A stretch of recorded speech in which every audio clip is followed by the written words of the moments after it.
Hello students! I honestly believe that if you get today's short but very important concept internalized and use it in every game you play, you will become more than 100 points better player today.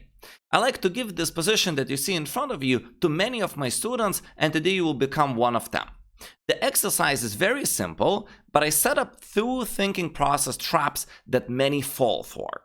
In order for you to pass the test, you have to not only evaluate the move that I will ask correctly, but also give me the right reasons for that evaluation. Your task is to evaluate the move bishop takes f6 and tell me if it leads to a win, a loss, or a draw, and tell me exact reason why this is the evaluation. Even if you tell me the right evaluation but the wrong reason, you fail the test. I recommend pausing the video and trying to solve this simple, as I said, exercise. Alright, let's discuss the concepts. First of all, higher rated players are always more concrete than lower rated players in combinations. Very often, the intermediate or beginner level player would say something like this: bishop takes f6 is bad and losing for white because it looks like the a pawn is just too fast. A higher rated player, say 1600, 1800, 2000 and above, would be calculating some concrete lines. One of the variations could be something like this: bishop takes f6, pawn takes f6, white plays c5, a3, c6, a7, c7, sorry, a2, it was queens and queens, and it leads to a draw.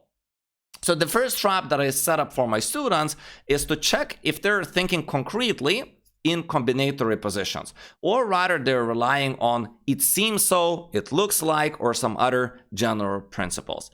If you will start calculating more concretely, you'll have consistent, stable results, and that puts you immediately above the players that do not.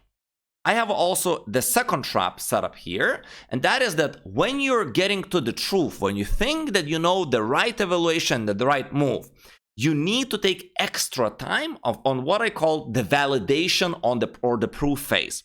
In other words, when a player is calculating that line where we take and takes and c5, a3, and both players are promoting, and you're like, aha, finally I get a draw, immediately making the move would be the biggest mistake. You have to see if there are in-between moves for you or your opponent.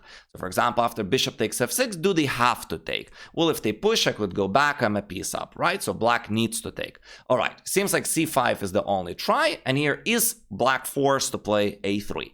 No, he is not. He could be playing the move king to f8, and you could calculate that the black's king will be stopping the c pawn of white, and then black's pawn is promoting, so black is winning. So the 2 concepts that I would like you to implement in your games are the following. First of all, when it comes to combinations, when you're calculating that you're checkmating, winning material, making a new queen, you cannot afford generalizing or using words like it seems or it looks like. Concretely, I go here, he goes here. I go here, he goes here. And second, when you're getting, you think, to the truth, you have to take time to validate your move on the proof phase. Look if there are in-between moves, if there were some alternatives that someone have missed. You immediately will become a different class player today. If you enjoyed the video, please subscribe to my chess channel and consider hiring me as your personal online chess coach. Thank you for watching, and see you in the next class.